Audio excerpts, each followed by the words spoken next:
Hello everyone. Today we will learn the second chapter of history, that is historiography Indian tradition. In this chapter we are going to learn about the Indian tradition and how the Indian historians have studied the Indian history.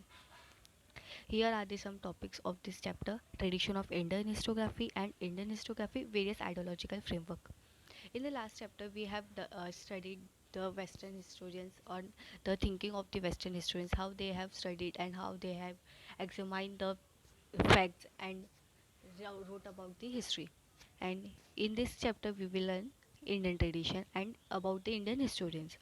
So let's start our first topic, tradition of Indian historiography.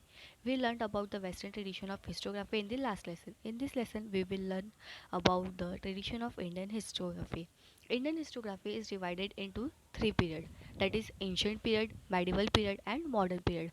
We will learn about all the three one by one. So let's start with historiography in the ancient period. In the ancient period in India, memories of the great deeds of ancestors and mythological lore, also memories of social transitions, were preserved with the help of oral recitals.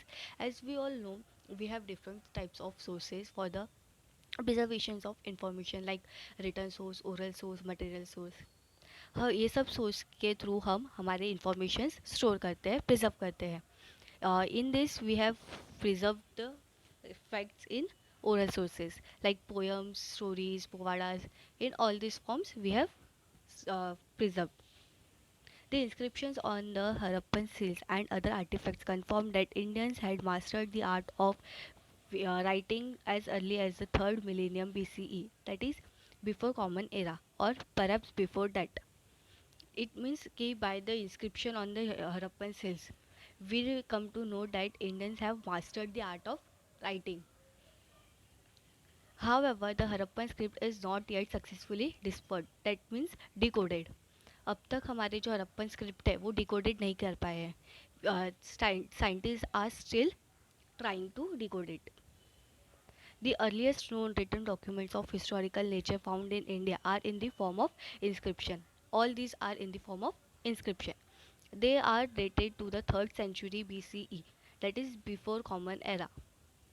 From the 3rd century, that is Emperor Maurya's time. That means from the time of Ashoka Maurya's. His edicts are inscribed on natural rocks and stone pillars. उनके जो भी inscriptions थे वो rocks पे और pillars पे inscribed किए गए हैं. From the 1st century CE, that is Common Era, inscriptions being to occur on coins, metal images and sculptures, and also on copper plates. They provide important historical information. We get to know about the dates of various kings, dynastic genealogies, territorial extent, and administration of various empires and kingdoms, and also important political events, social organizations, climate, famines, etc. of the respective time. By the inscriptions on coins and metals and all the other things, we come to know about the events, climate of that time, and we can give it to generation by generation. We forward it by generation to generation. The ancient Indian literature, including the epics Ramayana and Mahabharata, Puranas, Jain and Buddhist texts, historical accounts by Indian authors, and also travelogies by foreign travelers, are important source of history. All these are important source of history by from ancient times. Writings of biographies of kings and dynastic histories mark an important step in the Indian historiography. All these are important for our Indian historiography, for the study of Indian historiography. Harsharit, written in the 7th century Common Era by Bannabhatta, is King Harsha's biography. King Harsha's biography name is Harshacharita. It portrays a realistic picture of the social, economic, political, religious, and cultural life during the king's time. In this biography, we will come to know about the portrait of King Harshas. So this is how the ancient period was. And now we will look at historiography in the medieval period.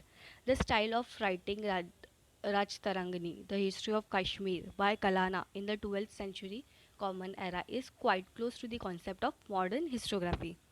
This is somewhat related to modern historiography.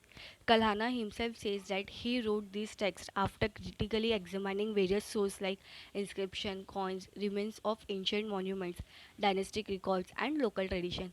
He says that he have critically examined the things and wrote his history.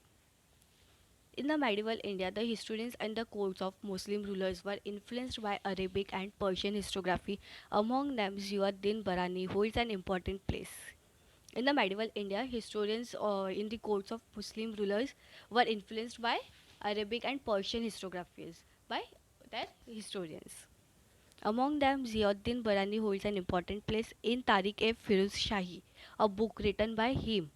This book is written by the Arabic and Persian historians.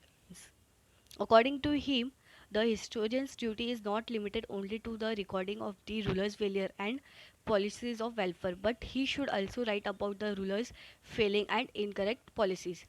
What he was told about that we should not only write about their good deeds, but we should write their failures.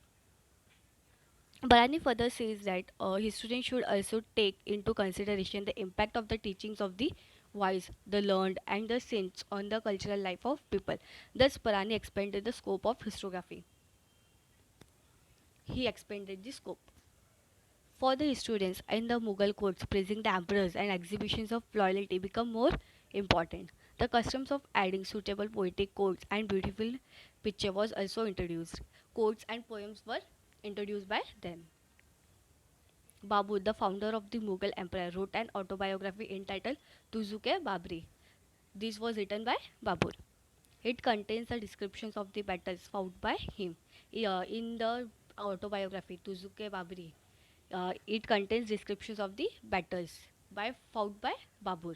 Babur also recorded his minute observations of various regions and cities traveled by him, including the local economic customs and the flora.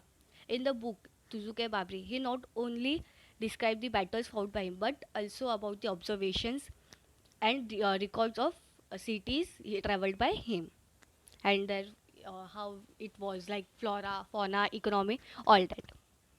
Abul Fazl's Akbarnama is very important from the viewpoint of critical historiography. His method of collecting authentic historical documents and their scrutiny is looked upon as devoid of bias and hence realistic. It is realistic.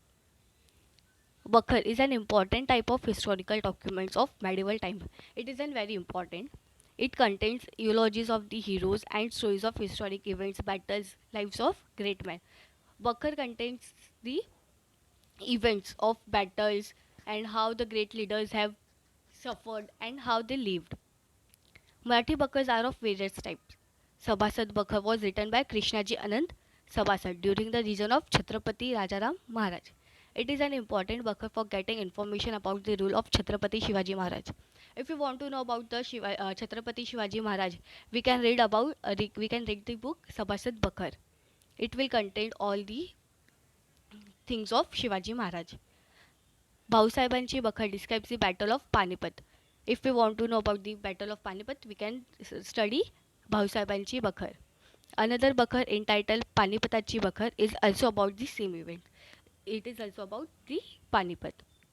Holikaranchi Kaipiyat provides information about the Holkars and their contributions to the Maratha rules.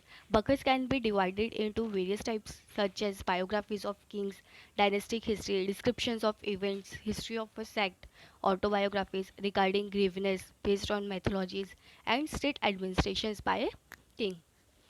This is how we have studied the medieval period. In the medieval period, we have come to know about the Bakars and how the Mughal emperor have written their autobiographies.